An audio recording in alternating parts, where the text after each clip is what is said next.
Hello everyone, welcome to today's webinar. We'll just get underway very shortly. We'll let people settle in. Now we'll get cracking. We've got a really interesting project today, another awesome session from our Best in Procurement series.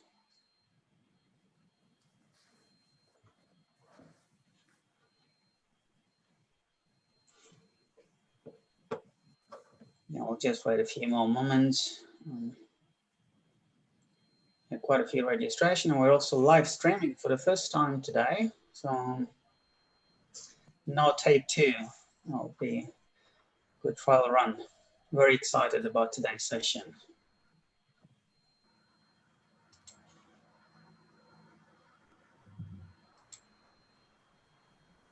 While we're waiting, just a reminder of an initiative that CIPS has taken the lead on. Yesterday was a Global Ethics Day, celebrating ethical practices in business. And with our passion and our commitment towards improving ethics and sustainability outcome from a procurement and supply perspective, we've launched a campaign to equip and support all procurement and supply chain professionals to perpetrate ethical practices across all business interactions. We've created a page on our website with a lot of resources, which I encourage you to go and have a look at. You can access it from the homepage of our website. And that coincides with the launch of our new ethical procurement and supply e-learning. All right. Okay, welcome everyone. Today's session is about the Best Procurement Consultancy project for our Best in Procurement series. My name is Giovanni Ferrante. I'm the Marketing Manager of CIPS for the ANZ region, and I'll be your host for today. As mentioned, the Best in Procurement series is a sequence of webinars aimed at showcasing some awesome examples of procurement excellence in our very own region, featuring the winners of our recent Supply Management Awards. And today's session is about a best-in-class procurement consultancy project. Before we get underway with the presentation, I would just like to acknowledge the traditional owners of the land from which I'm sitting on, and that is the Wurundjeri Wurrung and Wurrung peoples of the Kulin Nation, the traditional custodian of the land. They always were, and they will always be. I'd like to pay my respect to the elders past and present and extend that respect to all Aboriginal and Torres Strait Islander peoples today. I also like to acknowledge our Maori and Pacifica communities. So Tina Koto, Tina Koto, Tina Koto katoa. This webinar, as per usual, is being recorded, and you'll have an opportunity to go back and revisit some of the learnings that will come out of it and share with your colleagues and peers should you wish to. All attendees are currently muted, but you do have an opportunity to interact with us and with the speakers through the chat box. So please tell us where you're from, what you're hoping to learn from today's session, and please submit your questions. You can do that by the Q&A box. We'll have plenty of time to go through the audience questions at the end of the presentation. And the last note is to encourage you all to take a very short survey at the end of the webinar. It gives us an opportunity to improve upon our delivery and ensure we align our delivery to your expectations. So a little bit about the presentation today. So as I mentioned, this is the Procurement Consultancy project, and the winner of this category was Kelly Outsourcing and Consulting Group. This category recognizes successful consultancy project, and it's open to both procurement teams and consultancy firms who have delivered strategic business improvement projects.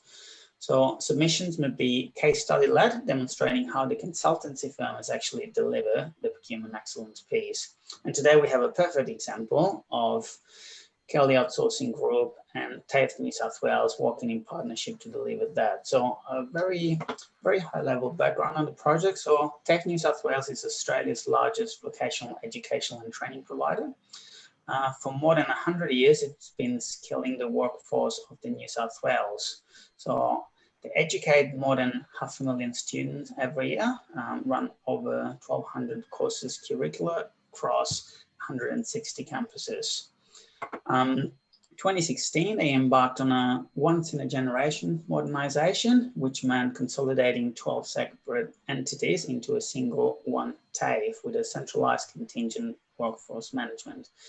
And that's where Kelly Ocg came to the party. So the launch of the Contractor Central, a system for the supply of contingent labour and talent manager, was developed by Kelly Ocg in November 2017. You will hear a lot more about the project. All I wanted to share at this stage is a brief comment that really sums it up from the judges. It was a project with very clear objective, an extremely careful plan, and the benefits delivered through the consulting approach deliver large-scale benefit. So, without any further ado, I'd like to first thank Giles Curtin, MCIPS, and also Noel Barrett from Kelly Ocg for joining us today. Welcome both Giles and Noel. Just a brief introduction on our speaker. So Giles is an experienced procurement leader with an accomplished reputation both in the UK and Australia. He's driven large procurement transformation program with a diverse industry, including telco, transport, aviation, utilities, and most recently education for a very large company.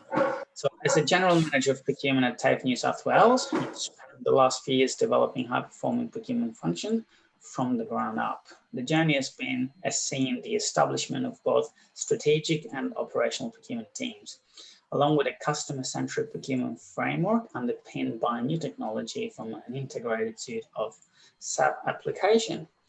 And joining Giles, we have Noel Barrett. Noel is Kelly Ocg Senior Director for Contingent Workforce Outsourcing in the APAC region, and has a overall responsibility for the region's operations team. He's also the APAC Group Lead for Solution Design and Implementation. Noel has demonstrated experience in designing and delivering sustainable cost efficiency measures that evolve with client requirements. He partners with stakeholders to identify optimum talent supply chain strategies underpinned by innovative and customized technology solutions that enable better access to talent and resources for Kelly Ocg clients. Thank you, Giles, and thank you, Noel. Glad to have you on board and looking forward to hearing more about your project. So I'll leave it like that and handing over to you guys. Thanks, Gio. Just checking that you can hear me okay. Wonderful. All right. So just to let you know who Kelly Ocg is and then introduce this project. So Kelly Ocg is a leading global advisor of talent supply chain solutions. We help our clients achieve their business goals. So aligning with your talent strategy and your business strategy. So we recognize that all of your goals are going to be unique. Your business drivers and your priorities will be unique. So if it be spend, if it be speed, if it be quality or compliance, we are there to help you to focus on that and develop a solution around it. As an MSP provider, we have close to 10 billion spend under management in contingent labor around 52 countries, and we have over 4,600 suppliers in our supply chain. Our solutions also support services procurement. We are a payroll provider. We offer talent community management solutions and direct sourcing solutions with many of our clients. And we're also an outsourced permanent recruitment specialist or RPO provider. In introducing this project, New South Wales government is one of the largest consumers of contingent labour in Australia. The procurement of contingent labour is managed under the Contractor Central model, which is agile, it's flexible, it is an end-to-end procurement solution. And 90% of the government agencies now in New South Wales use the Contractor Central model. This includes TAFE. So TAFE was the largest implementation based on headcount at go live. It was the most geographically dispersed agency within New South Wales government. And it had the worst visibility of workers and suppliers. And I know Giles will not mind me saying that. So in late 2016, we began working with TAFE New South Wales to implement an enterprise-wide managed service solution to coordinate their contingent labour engagements. The solution is packed, full of complex work streams, but it's based on a model that was developed in partnership with the government. It consisted of an MSP to provide end-to-end sourcing and engagement via government labour panels with automation backed by data governance and with a layer of technology underpinning us via SAP Fieldglass. So it's now widely regarded as one of the most complex and best managed procurement consultancy projects in New South Wales government. And Giles, I'm going to hand over to you to help take us through what that looks like at the beginning of your journey when you started with TAFE a number of years ago. Sure. Thanks, Noel. So a bit of background on TAFE. Gio already gave a little bit of it, but so TAFE New South Wales is Australia's leading provider of vocational education and training. We operate across more than 160 campuses across the length and breadth of New South Wales. We've been around for more than 100 years. We've been skilling the state's workforce all that time. And these days we train more than 500,000 students a year in a broad range of more than 1,200 courses, from construction to catering, piloting to puppetry, graphic design, floristry, all sorts of things, you name it. But despite the overarching name of TAFE New South Wales, up until 3 years ago, there were essentially 12 different TAFE institutes operating in New South Wales independently and often in direct competition with each other. Each of them had its own org structure and different policies, systems, and approaches to staffing. Back in late 2016, it was decided to consolidate all of these entities together into a single one TAFE structure. We'll be able to get benefit from structural, operational, and commercial efficiencies from being a single enterprise. And this was called the Modernisation Programme, and it was set to take about 5 years. And we're now in year 4, still with some way to go. As part of that new operating model, I was brought in to establish a procurement capability and function back in 2017. So if we look at contingent labour at TAFE, with a view to why we chose to implement a solution and the high-level problem statement. I guess as a result of the institute model, we didn't have any consistency in our procurement systems or processes across the board. But particularly in contingent labour, our hiring managers made their own decisions in isolation about whether to recruit permanent, temp, or contingent labour without any insights into a grander plan. The purchasing system, as I said, was very poorly configured with lots of coverage gaps. For example, it was custom and practice to wait until a supplier's invoice was received, then raise a PO to cover it, and then do the same the following week when the next one came in. So no view for the year ahead, but just living week to week. So when I first analysed the volumes of contingent labour invoices, they very much followed that pattern. So for 1,000 workers across TAFE, we were processing 50,000 invoices a year, very manually. And inevitably that meant that there was little visibility of commitment, little visibility or understanding of risks, and very little chance of our suppliers getting paid accurately or on time.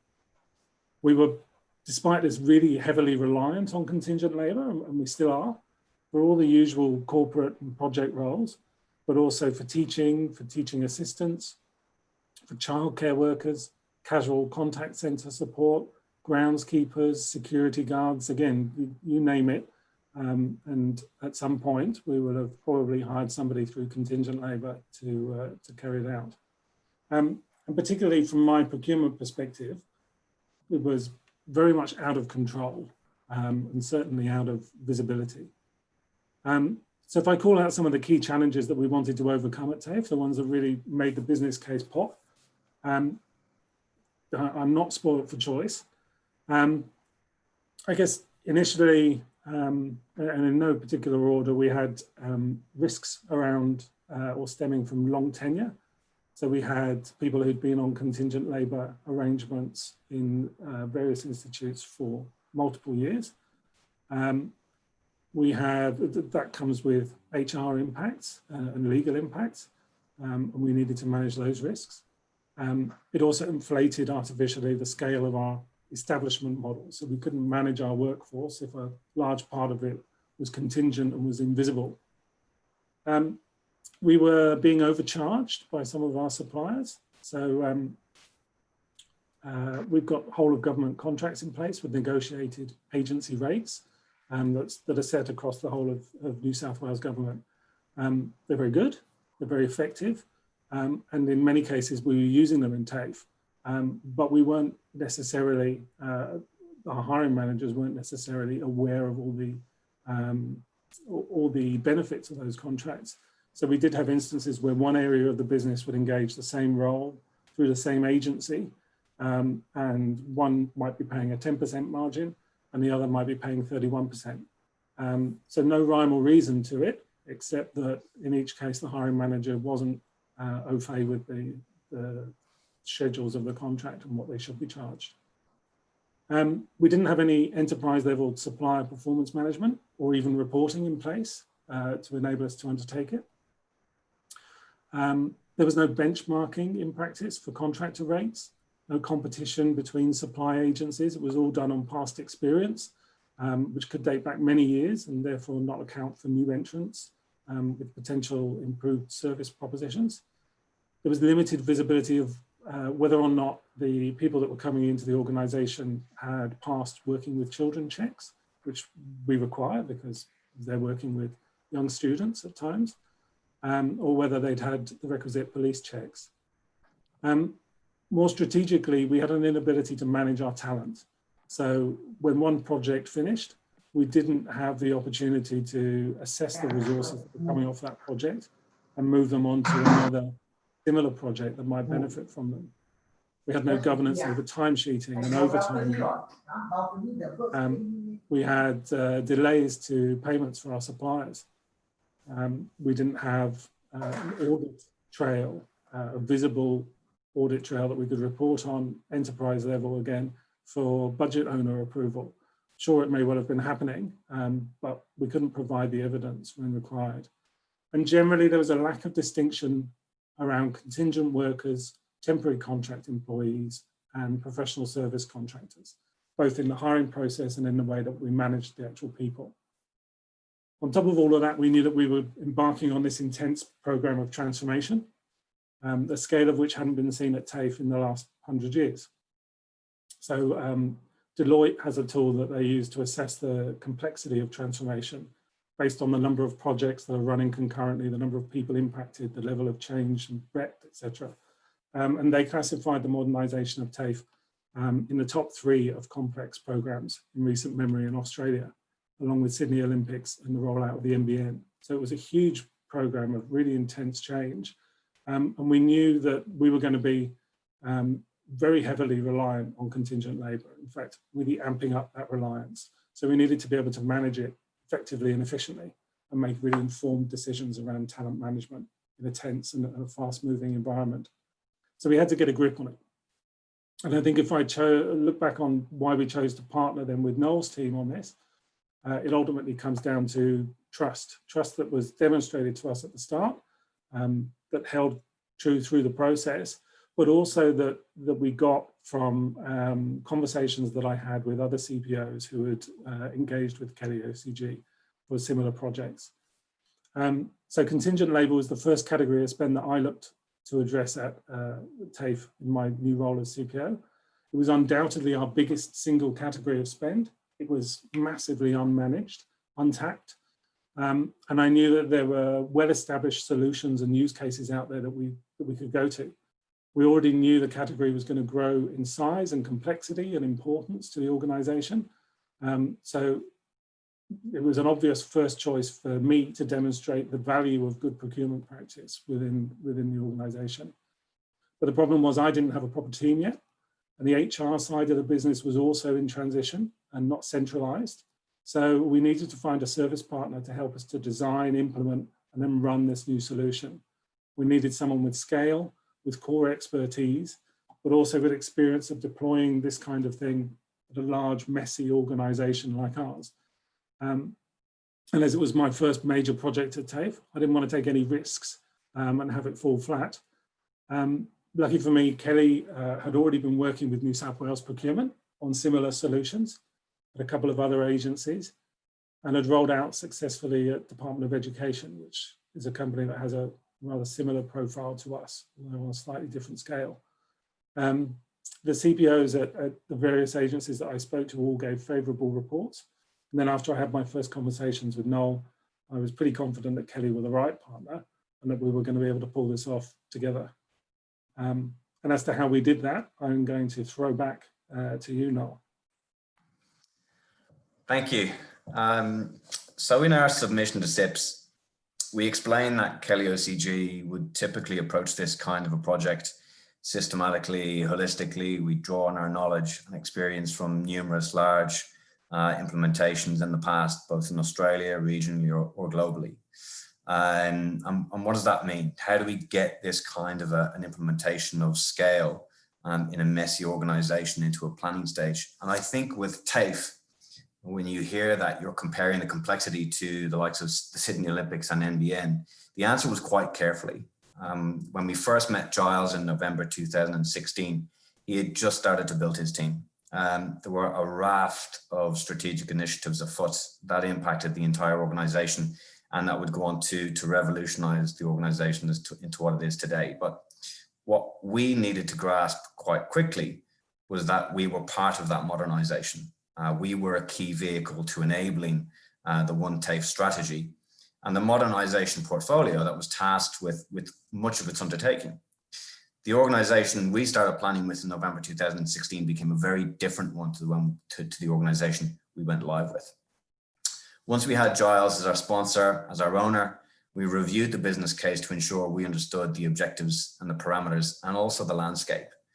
We needed to understand the internal governance structures in TAFE. They inevitably would prove to be a key enabler to the progress at really, really challenging parts of the project. The next challenge was establishing the core team and the SMEs. Again, in an organization going through what was described at the time as prolific change, we needed to be respectful of the competing priorities and all of the other initiatives. So on the other side, we also needed to stand firm as a vendor and outline the risks that we had should we not be able to make the required progress upfront. The establishment of roles, responsibilities, work streams needed to come together over time in TAFE. There needed to be patience. There was a lot of pre-kickoff planning, and I believe this was key to the overall success of the project. Of course, there was the establishment of a core team.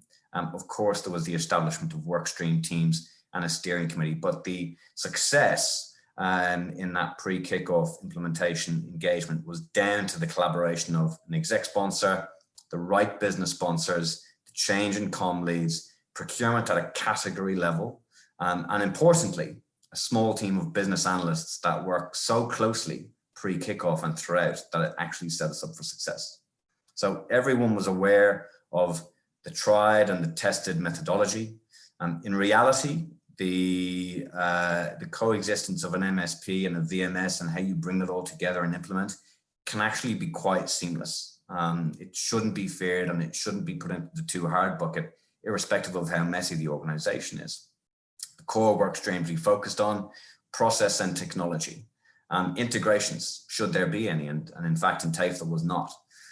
Data migration, finance and invoicing. You heard Giles talk about POs and you know, the irregularity of that process. Supplier onboarding, job catalog and the rate card development to bring consistency and also to bring savings, change in comms, and then finally reporting, insights and analytics. So through much of the early engagement amongst these groups, the SMEs were in a position to identify what the real challenges were going to be. Now with an MSP, you live and die by a few core principles, and one of them is good data. We called this out in the case study that we submitted to CIPS because frankly in TAFE, it became a major hurdle upfront and in the early stages of the project. The data was dispersed across some legacy internal applications. It was in very poor quality. There were spreadsheets. I remember people telling me that they had post-it notes on walls reminding them of who their contingent workers were. And you're dealing with an organization that was so geographically dispersed that putting your arms around that when you've got really poor quality of data became that challenge and became that first hurdle we needed to jump over.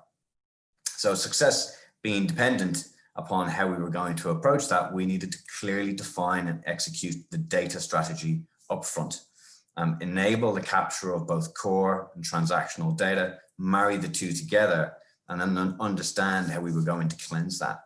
So my advice for anybody embarking on this journey is, focus fundamentally on the important work streams, the ones that are going to give you sleepless nights, and that we're giving myself and Giles sleepless nights at the beginning of this project. And although as an organization, we feel we've got market leading data cleansing capability that we consistently develop over the years, it took many weeks of data mining initially with TAFE, hard work and determination. And we actually, in fact, uncovered many additional contingent workers on top of the additional data provided post go live and in our Delta. So this was the most challenging work stream. It could have derailed the entire implementation, but it came down to good governance. And in the end, no derailment, all hands on deck. And we really got down to every minute detail, not leaving any stone unturned. That's probably a segue to what happens post go live. Why are we here talking to you about this project 3 years later? We did go live. We carried on really good governance and strong partnerships and focused in on that bedding in and adoption, as you can see on your screens. That gave us a platform to be creative, to be innovative, and identify opportunities. So we have the luxury sometimes of embedding our teams on site with our clients, with procurement, with talent, with people and culture, or people and safety. And both TAFE and Kelly OCG really insisted upon that good governance from the go. Just after go live, we had a fantastic solution, but there were elements of the solution and the process that technically weren't streamlined for every single business unit. And we needed to work on making the solution fit for purpose for all, remaining loyal to the business case. Our objective was to gain 100% visibility of all contingent labor within TAFE. And childcare is a great example. Giles mentioned childcare earlier. We knew that TAFE at the time operated 15 childcare centres around Metro and regional New South Wales. And there was a pressing need to have an on-demand pool of readily qualified childcare workers to support these centres for sickness, for holidays, for other exigencies. So we had designed and implemented a solution, but it wasn't quick enough. It was quick, but not quick enough. And we went live with an urgent hire process, but it wasn't urgent enough.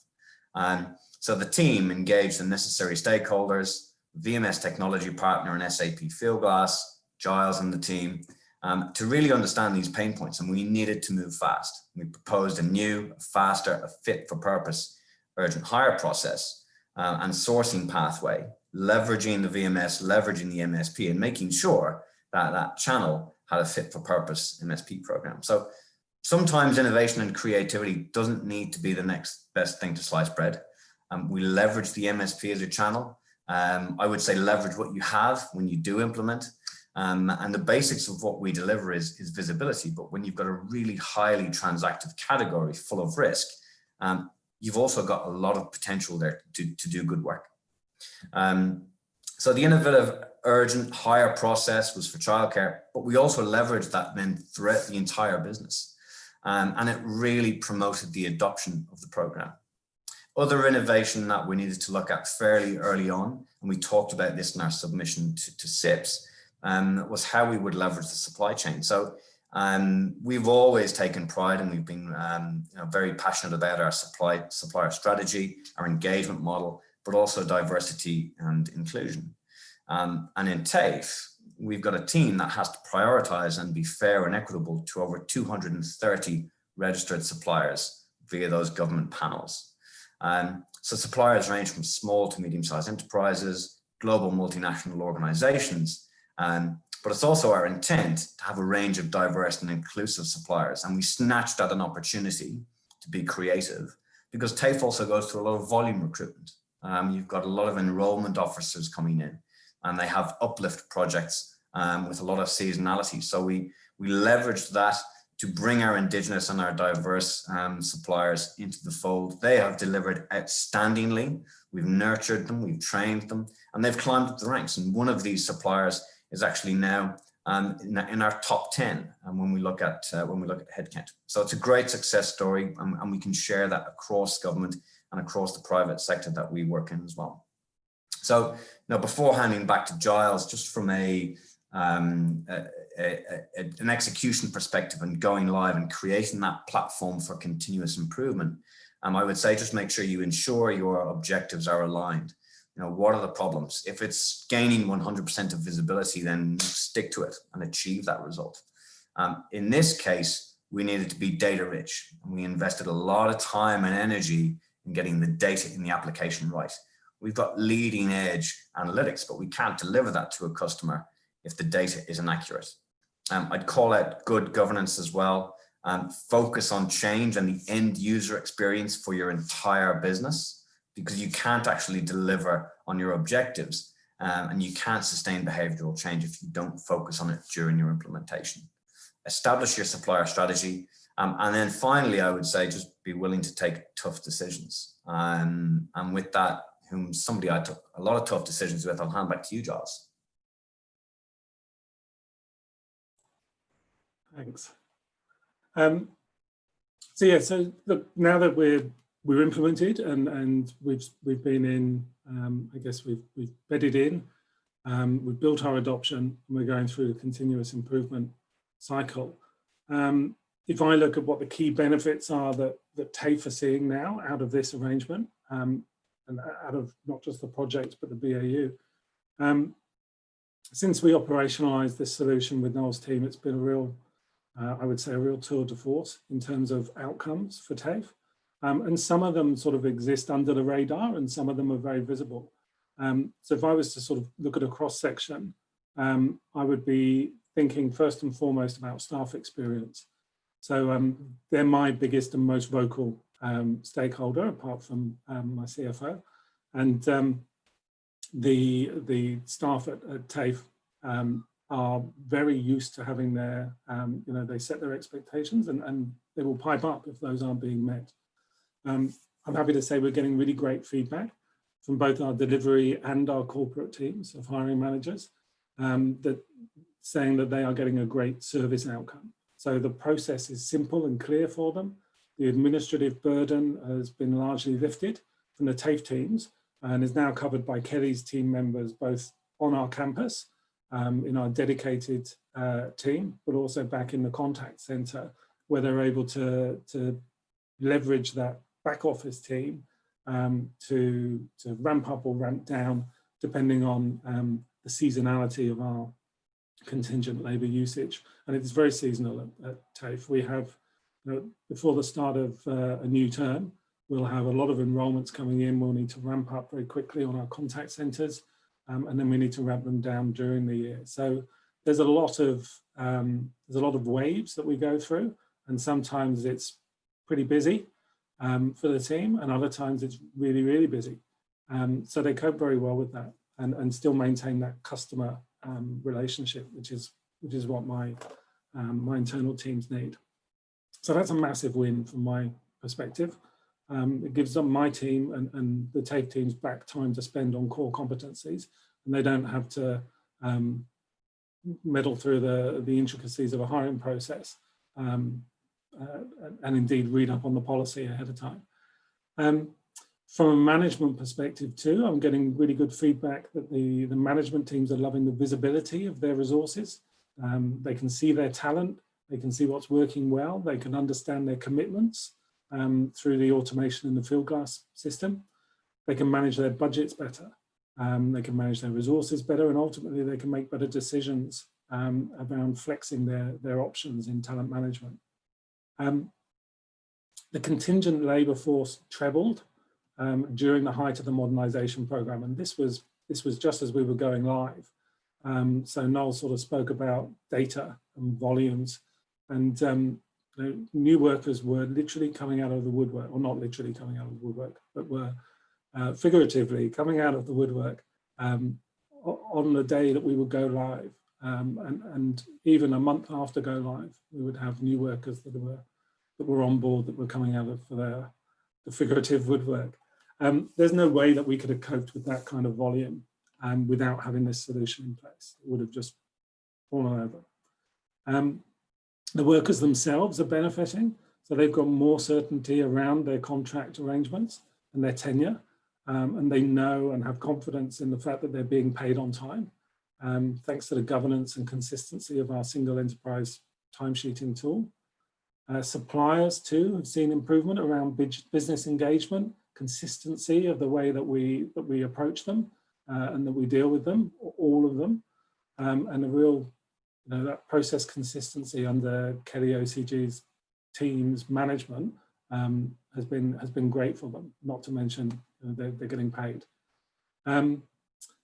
The Chief People and Culture Officer is happy now.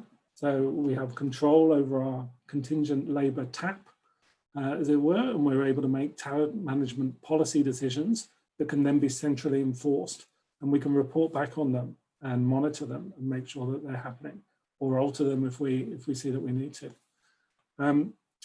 And the CFO is happy because we have a treasury function that we're using through Kelly, which has reduced our 17,000 invoices a year down to 24 invoices, which we pay to Kelly through a process, and then we have a back-end system to relay those payments back to our cost centres. But we have the confidence that the payments are going out. We have visibility over all of our spend, plus we have the administrative benefits that system offers. And then for me as CPO, the most tangible benefit for me is that I've been able to ensure that we're paying consistent contracted rates that have been effectively benchmarked and negotiated based on not just the leverage of TAFE's buying power, but the whole of the government, New South Wales. And I think as a taxpayer as well, that's the bit that I always come back to, because it's our money that's being spent and it needs to be managed with care to ensure that we are all getting maximum value from it. So it's quite close to my heart from that angle too. So lastly, I guess this project and the end product being delivered successfully and maintained to such a high level has paved the way for my other projects and business cases that I wanted to get through, getting approved more easily with full confidence from my executive stakeholders that great solutions will eventuate, just like they did here. So in a way, I can credit the Kelly team with helping me to build my procurement brand, which then allows us, my team, to do bigger and better things within our organisation, building on that trust, which once eroded, you can't really get back. That's probably my summary of where we are now and why I think that this was a worthy participant for a CIPS award. Thanks, Noel. Thanks, Giles. Gio, Sophia, it's back to you if you'd like to kick us into any Q&A. That was brilliant, guys. Thank you very much for sharing such a detailed overview of your project. That was very helpful for me to understand, also because we've done this this sort of webinar with similar organization in the past, and the difference and the evolution of the complexity of the project, it's astonishing. So well done, and hats off to you guys again. Congratulations on the awards and on the recognition that you received. Not from CIPS. I always care to remember we enable this through the platform, but the award is being given to you by your peers. So again, congratulations. Before we get into the sort of like the technical questions, any sort of tip or advice on the submission itself? How did you find the process? What elements did you focus on? Any advice for potential entrants? On honesty, I think, and I think that's evident in today's discussion as well. I think I've referenced the too hard bucket, and of course there were very difficult aspects of this project, and when submitting the case study, I think we really wanted to harness as much of that experience as we could. We spoke to a number of people in our organization, and obviously had some support from Giles and asked him his thoughts as well prior to submitting. So I would think honesty and bringing it back to the core principles of what it is you were trying to achieve, and laying that out in the submission.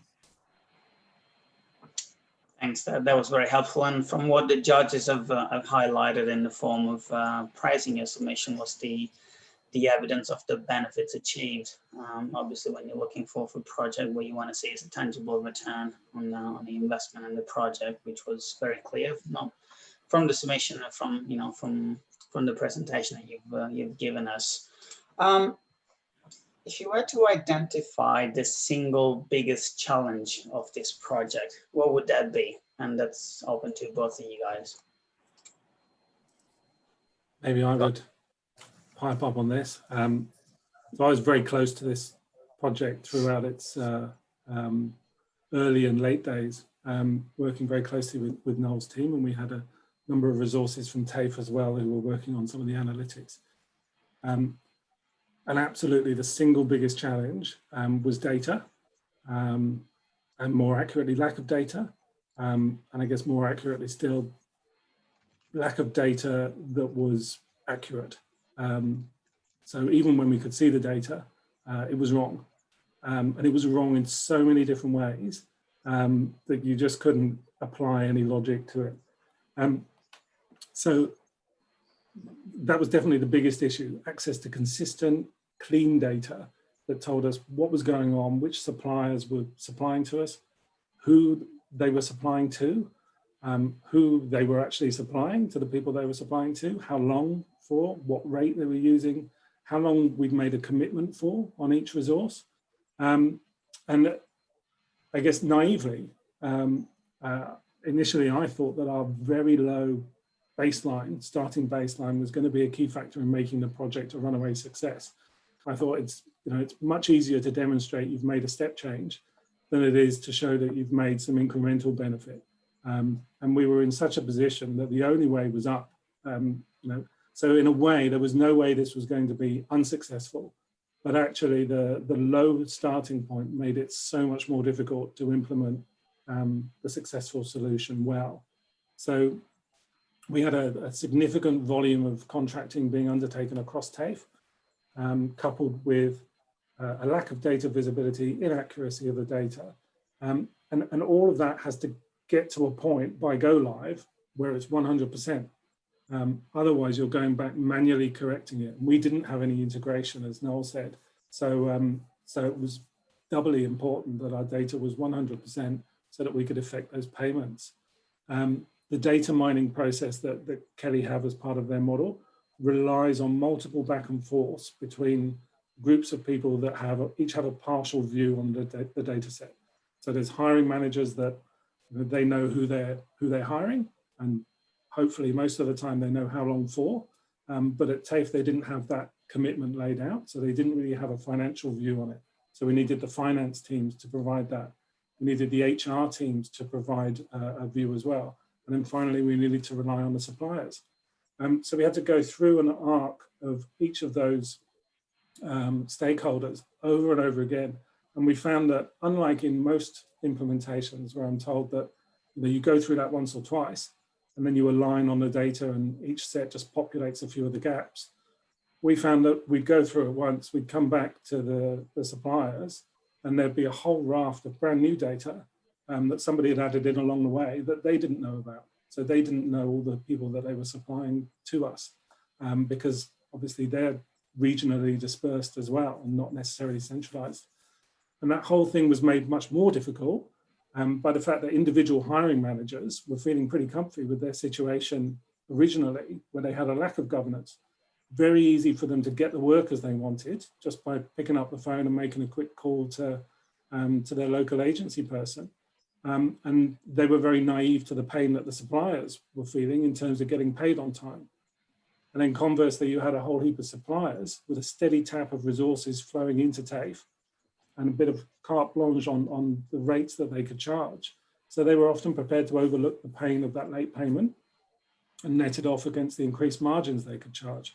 So neither of those stakeholder groups was particularly keen to spend too much time laying it all out in a spreadsheet for my team and Noel's team to then scrutinize it and perhaps come back and say, hey, you're not doing this the optimal way. And that wasn't all hiring managers and it wasn't all suppliers. Absolutely, there were some great ones there that did this really diligently. But it was prevalent enough to be a major problem. And then that lack of buy-in and impetus from all of those cohorts made it really challenging to cleanse our data. So we spent so much time just buried in spreadsheets, all of us, Noel and myself included, on numerous evenings and weekends, honing our Excel skills. So that was the biggest challenge, but also, I guess, the biggest opportunity. Thanks, Giles. Do you want to add anything, Noel? The only thing I can add to that, Gio, is from an advice perspective is, we got it on the radar early and at the appropriate levels of the organization for support. To the degree that it's not that we didn't have strong enough teams in place, but the reason myself and Giles were looking at things well into the evening or on the weekends was because of how vast it was and how broken it was. And if we hadn't have had it on the radar at the right level with steering committee, and then also to have Giles reporting up into the internal PMO that had overall visibility of all of the other projects happening in TAFE as well, I don't think we would have made the progress that we needed to. Yeah. That probably underlines the importance of data tracking. In this day and age, they say that is the new oil, and with the sources of information that are exponentially growing, especially across the extended supply chain, it's fundamental to get it right. Got a question from John here. He's asking whether the project that took place prior to TAFE's Ariba implementation, and if so, how is Kelly's MSP syncing with the Ariba system now? So I'll probably field that. Yes, this happened before our implementation of Ariba, and I think in many ways, as I'm saying, that paved the way for the larger e-procurement implementation that we've just done. So we went live with a number of other elements of the Ariba application, and SAP obviously own Fieldglass, Concur, and Ariba, and we now have that full suite. We haven't yet integrated them together, and really this one we've done as a standalone. And it was first cab off the rank, and it was going to, obviously, for the myriad of data issues we have with contingent labour, you've got to times that by 1,000 to then look at the potential issues that we would have around systems and data for all the wider e-procurement solution. So getting this up and running was critical. It's not broken, so I'm very comfortable to leave it as it is at the moment. We've just transitioned the responsibility for the Contractor Central solution across to our people and culture team. So it now reports into the talent management team, and that's just happened in the last month. Bearing in mind we've been live for a good couple of years. So at this stage, they are running independently, but absolutely, I think on our longer view path, we would like to get everything together to make sure, at least from a systems perspective and an entry perspective, that everybody comes into one point to buy and then branches out to the right system to buy the right things from. And it's something Noel and I have been talking about, what our next steps are in terms of, do we build in services procurement into this as a solution, and how would we then go about that? So I think all of this procurement technology is great, but you can't do it all on day one. You've got to do it in stages. These are the stages that made sense for us. And then now that we've got each one up and functioning and working pretty well, we then need to knit them together to make sure that users have a really cohesive experience. But yeah, but it's really, it absolutely paved the way. I don't think I'd have got my other business case through if this one hadn't shone through. Thanks, John.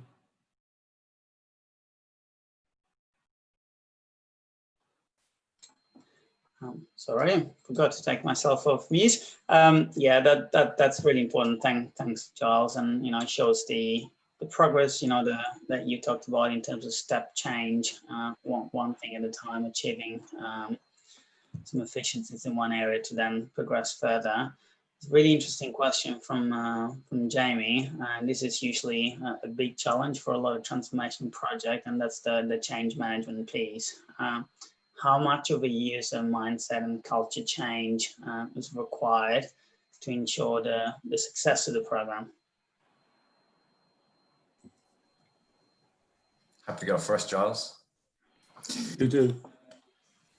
How much? Difficult to quantify, but this much, which is, I think, as big as I can put my hands on the screen. It's all about behavioural change. Giles has talked about how hiring managers were going to suppliers. We've talked about how suppliers were inaccurately charging. We've talked about how dispersed and dirty the data was, and there were people managing that data. So you've got many hearts and minds that need to be worked on to be changed. So having a robust communications and change plan within your implementation is critical. And you know, we flashed up a bedding in and continuous improvement earlier. Fundamentally, your end user is the beneficiary of this program. So above and beyond savings, above and beyond efficiencies, you know, getting your basics right are important, because your end user is fundamentally the beneficiary. What we've not really touched on too much in this discussion is the talent. So, you know, working in an environment as we have been in the last 3 years, where there has been a war for talent, you've been trying to get the right talent into your business. TAFE needs the critically skilled talent to be able to deliver on the modernization projects. We need a program in place that the end user, hiring manager, believes in, that they can rely on, that's fit for purpose, that is quick enough. And that's why we needed to put those really strong governance controls in place to be able to identify where the program was really working and was cooking with gas. And we could also identify those parts of the business where we weren't doing good enough. And that's probably been a bit harsh, but you know, where we needed to tweak the process, or where we needed to tweak the program to get better talent quicker and faster into the business. Now, managing that candidate experience and that contingent labour experience, having certainty around your tenure, having certainty around your end date, having certainty around, you know, your pay and who your supplier is all critically important to your contingent labour strategy. So procurement principles aside, changing behaviours and having people believe in that aspect of the programme is also critically important. Thanks, Noel. We've talked a lot about challenges. What about success? What was the main factor to make this project as successful as it was? So perhaps I start on that as well. So yeah, without a doubt, again, and I'm pretty crystal clear on the biggest challenge, but also on the biggest success factor, it would be people. You know, throughout a project like this, it's not a system project. It's not something where you pull a load of information together and stick it in a solution. You have to extract that from people. So you have to form relationships with those people. You have to be able to communicate, build that level of trust, and you have to also be willing to escalate on people if they're not coming to you as well, but do it in a way that isn't going to put them more offside, and eventually you get what you need. So definitely the people on the project and the positive customer-focused attitude that they all brought with them, both to the project side, but also to the ongoing operation of the system, has been critical. So I think, in fact, the success of the solution, the partnership, is much more about the enduring customer focus of the BAU team than it is about the step change that we achieved through the project. So from my perspective, Kelly sent us pretty much their A team to implement the project, and then they recruited another A team to support it. All the team have gone above and beyond to create positive relationships with our hiring managers, to build rapport, to demonstrate incredible customer service, which has brought people into the fold. And I think that's the real benefit that we get from the Contractor Central team, is their commitment to friendly, efficient customer service. And we've very much absorbed them into my own procurement team. So we hang out together on our team build activities. We do we do after work catch-ups together, and they are considered part of the team. And at the end of the day, the TAFE management team recognises the commercial benefit and the governance from the solution. But there are hundreds of hiring managers out there who only measure the success on whether they get the right candidates quickly and with minimal admin overhead. And those are the people that are sending me the emails saying thanks for the solution. And as I said, they've got pretty high expectations. So for me, it's the commitment to resourcing us with a high quality team of stars and being able to keep them with us rather than having them transition through. So we've had, I guess another benefit from that people side is we've had a really low turnover rate on the Kelly team. And that's been golden for us as a customer because it allows those relationships to endure. And it doesn't put our business stakeholders through the stress of rebuilding knowledge and relationships with a steady stream of people. So that's what's done it for me. Brilliant. So I'm very happy for you to say that it's that I'm the main reason from your side. So, yeah. You are, of course, but you know that already. Look, there's got to be a measure to success. So, you know, we ticked boxes on savings. You know, we measured avoidance. We've consistently measured KPIs. We've consistently measured SLAs. We've consistently reported on that through, you know, when we started it was weekly and then we went to monthly and now we're at quarterly. And of course we have annual business reviews. So of course, as a vendor or as a partner or as a trusted partner, there's a good cadence of interaction and there's still that good governance structure in place. The tenure of the team has contributed to the success. I think overarchingly, the partnership that, you know, Giles and team has afforded us, and that creates a platform for you to deliver on the basics and then go the extra mile and start to add value. And, you know, nearly 3 years later, we're talking to you about, you know, evolving the program, leveraging the MSP as a channel because it's been nurtured very carefully over a period of time. And we're able to talk to our customer about cool stuff, you know, about better analytics. And so I think they're the measures of success for us is, yes, you need to tick the boxes, but above and beyond that, is your customer happy? And is your customer willing to, you know, come on a webinar with CIPS and talk to their peers within the industry? And for us, I think that that can be a measure of success.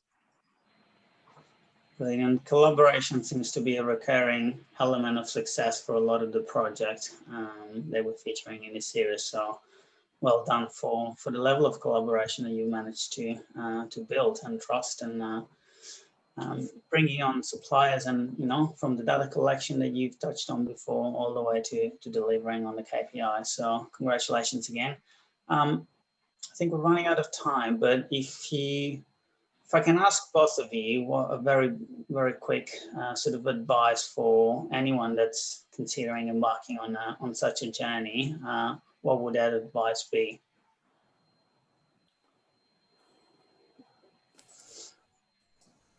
Giles. So definitely go for it. It is, you know, in any business, this is going to be a huge category. You may not know it's a big category and it may not actually show up from your spend data, but it will be, but it'll be hiding. You know, we found out pretty quickly in that we had nearly 3 times the amount of contingent labour that we'd originally thought. So it is it's an iceberg.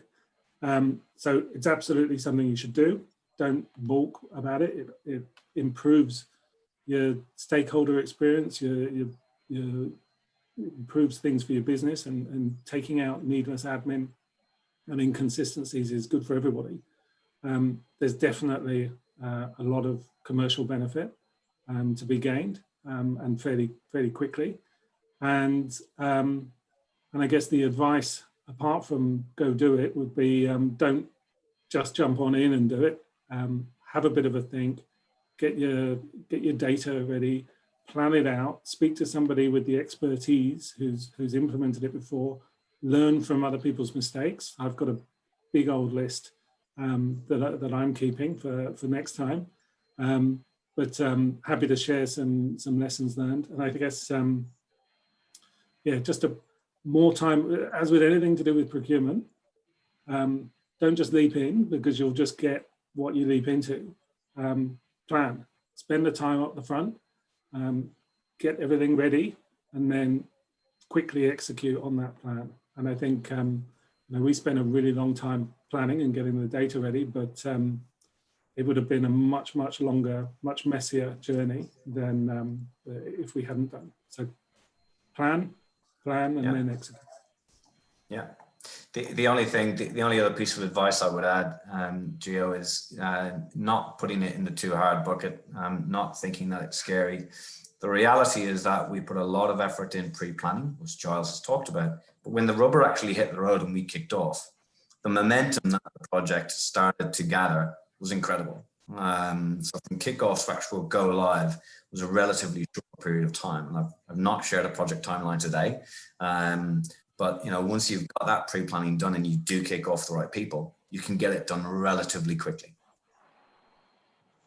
Thank you, Giles, and thank you, Noel. It's been a really insightful session. If I might just add a personal thought of mine, I think with the situation coming out of COVID and with the way the world of work is going, I think contingent workforce will become more and more of an integral part of any business as we move to the so-called gig economy. So managing a category that's becoming more and more important for business will be absolutely critical, and will deliver benefit, I guess, beyond the cost savings. If you think about the implication, for example, from a transparency perspective, related to modern slavery, other aspect of the sustainability cycle, it's key that there is visibility on the data and there is a strong relationship with the supplier. So thank you once again. It's been an insightful session. Really appreciate your time and effort into putting together the presentation and sharing the insight with our audience. Congratulations again on your success at the awards. Before we leave, a quick reminder again to fill out the survey for all those in attendance, and also a reminder of the next webinar. This is part 3 of the Women Leaders in Procurement and Supply. We had very successful first 2 sessions, and we're seeing emerging young leaders. That's on the 11th of November at 12 noon Australian Eastern Daylight Time, 2 p.m. for New Zealand. Once again, thank you, Giles and Noel, and thank you all for attending today's session. Hope you enjoyed, and until next time, wish you all an enjoyable rest of your week. A long weekend for the Melburnians. Thank you, guys. Thank you. Thank you.